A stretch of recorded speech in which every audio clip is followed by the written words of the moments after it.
Hi everyone, welcome back to my channel. A few days ago I did a first impressions of the White Peach palette. And so I've had a chance to wear this for about 3 days and I want to go ahead and do a full review on it. There are things that I love about it and things that I'm not too crazy about it. I don't hate it, as the thumbnail said, but I am going to go through all those pros and cons just to kind of give you an idea of whether this is something that you might want to add to your collection, or if maybe that cons list is enough to deter you from buying it. I want to start out by saying that I own two Too Faced palettes. These were actually the first two palettes that I ever bought that were mid-end. And I really enjoy them. I have used the Too Faced formula. I have enjoyed the Too Faced formula. I'm familiar with it, and I just wanted to let you all know that before I began this review, so that you do know that I am comparing this White Peach palette to the Cat Eye palette and the Boudoir palette that I already own. I'm going to start with the packaging, and this packaging to me is beautiful. I love that it has that clasp, and if you look up there, that's two peaches on that clasp, and it almost makes it look like a clutch, which I think is adorable. Like I said, I don't have anything like this in my collection, so I really do enjoy the packaging, and I think they were really creative on this. I also love how easy it is to open. It is magnetic, even though it has that clasp, but basically that clasp makes it easy to break that magnetic bond and to open it, so you don't have to get your fingernails in between that crease and then lift up to open it and break that bond. Instead, you can just use the clasp to do that. So I thought that was a really nice touch. This is also great for traveling because it's extremely sturdy. It looks kind of like, I believe it's plastic, but it looks like an enamel cover almost. It's sturdy, thick plastic, and the bond from the magnet is strong enough that I would not worry about this coming open in my makeup travel bag. The smell. Everybody always wants to know what Too Faced eyeshadow palettes smell like.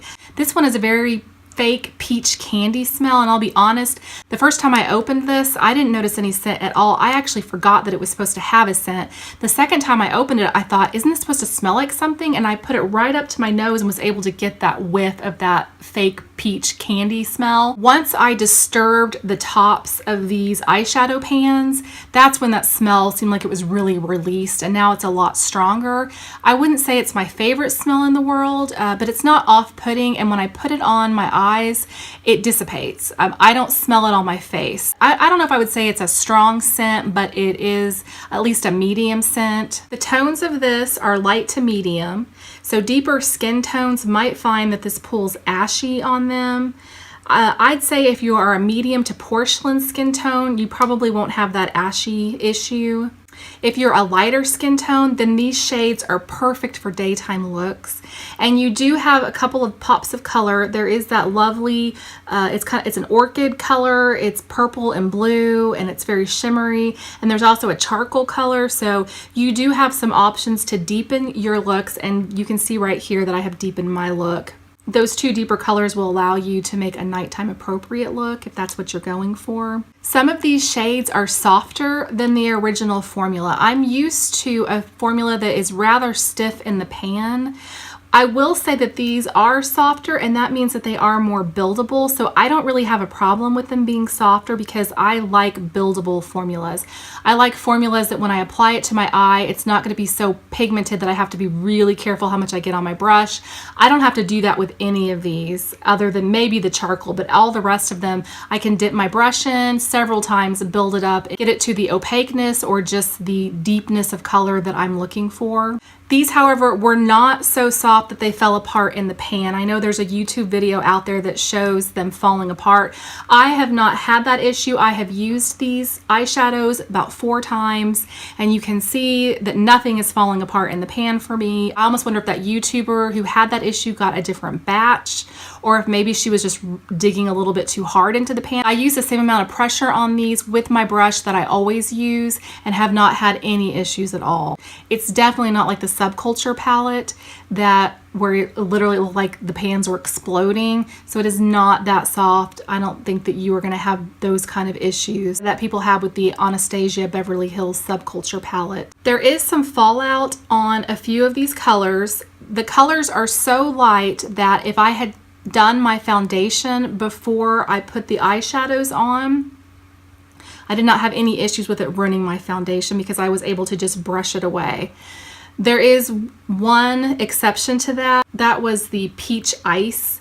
That has severe, severe fallout. I recommend with any of the shimmer shades that you use glitter glue because there is fallout on all of those shimmer shades, but the Peach Ice was the absolute worst.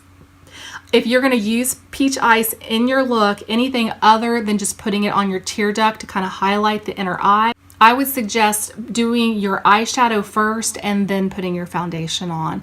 Otherwise, if you don't plan on using that Peach Ice or you're just putting it in your inner tear duct, then you could do your foundation first and then do your eye look and not have to worry about having so much fallout that it ruins your foundation. Going back to fallout, there is quite a bit of fallout also on the Glistening Peach, quite a bit of fallout on the Peach Ice, just a little bit of fallout with the Peaches and Dreams. And it would just fall out right around the corners of my eyes and then down underneath my eye, and then during the day it would migrate underneath my eye. I didn't notice it landing anywhere else. It wasn't all over my nose, it wasn't on my chin, it wasn't on my forehead. It was just right under my eye, and you had to get to within about 2 feet of me to be able to see that fallout. Otherwise it wasn't very visible. I have other eyeshadow palettes that have a lot of fallout, and to me, it's not that big of a deal. I kind of expect it on extremely high shimmer foil type eyeshadows. And so if you use glitter glue though, it will help minimize that fallout. I used glitter glue the third time and I still had a little bit of fallout, but I would say it was probably about 50% less than it was when I did not use glitter glue. The first time I wore these, they did crease after 5 hours, but I looked at the video because I did a tutorial and I had a huge line of Lorac primer right in my crease and I didn't realize that that was there. And so I think that it might have creased so quickly because of user error, because I had allowed that primer to gather in my crease and then I put my setting color on, which was the peach cream. And so I think that that caused some issues. The second time I used Urban Decay and I did not have any creasing until 8 hours. When I checked it about 8.5 hours, I did notice a little bit of creasing, and at 10 hours a little bit more creasing, but it wasn't anything significant or anything to worry that I would be worried about. It didn't fade either at all, except this is one of the biggest issues I have with the palette. Peaches and Cream is the perfect color for setting primer. For all 4 looks, I set it with Peach Cream, and every single time it turned patchy on me. And I can honestly say I have never had a beige shade turn patchy on me, and it almost looked like fish scales. And this is, I use this also to highlight under my brow bone, and so I'd put it right under my brow bone, and within 4 hours I would notice that it was separating, so it looked like fish scales, and it was as there would be like a bare spot, and then around the edges of that bare spot, which would be like the outside of the fish scale, it would all gather there. So that it would be like this white semicircle and then a bare spot. And it was just like that all underneath my eyebrows. It was bizarre. I have never, like I said, ever had a beige matte shade that I would set my primer with do that before. So I don't know what was going on there. That is one of the major cons, and I'm pretty unhappy with Too Faced. I have about 4 different eyeshadows of theirs that I use to set my primer, and I have never had this issue before. So I don't know what they did to this formula that would cause that kind of issue, but that's pretty major to me, and that can almost be a deal breaker to me, because that is a shade in any eyeshadow palette that I use the most of. So like I said, no fading of any of these colors except Peaches and Cream. Let's get to the biggest issue with this palette of all, and that is the fact that it has hardly any crease shades. I mean, really, it's got some great transition shades. Peach Suede, Peach Sorbet, Peach Smoothie, Sweet Fig, Fuzzy, those are all amazing transition shades. But if you are looking for a deeper tone shade to put in your crease, you are just out of luck. You have some deeper shades here as well, which are great for making a smoky eye, for outlining underneath your lash line or above your lash line, but there's no medium to dark shades in this that will be great for putting in your crease. My understanding is this is supposed to be a supplement to the other peach eyeshadow palettes, and as that, it's great. I could see it being absolutely great. I have a lighter skin tone, so I'm okay with just using transition shades in my crease when I want to get just a pretty day look. I have no problem with that. If you are a deeper skin tone though, you're just like I said, you're out of luck. I mean, there's nothing in this that you could put in your crease that's going to really show up well on you and isn't going to look ashy. So to me, that is the fatal flaw in this palette. If you have to have crease shades in your palette, my suggestion to you is don't get this. If you have a lighter skin tone and you enjoy doing daytime looks that have lighter crease shades, then I think this is a great palette. I can see myself reaching for this palette a lot during the spring, especially, and then the summer as well, so that I can have just pretty fresh spring daytime looks. I doubt I'll use it a whole lot in the fall though, because in the fall and the winter, I kind of enjoy deeper colors. So in closing, I would not recommend this palette to someone who has a tan to deep skin tone. I would only recommend this to medium to porcelain skin tones.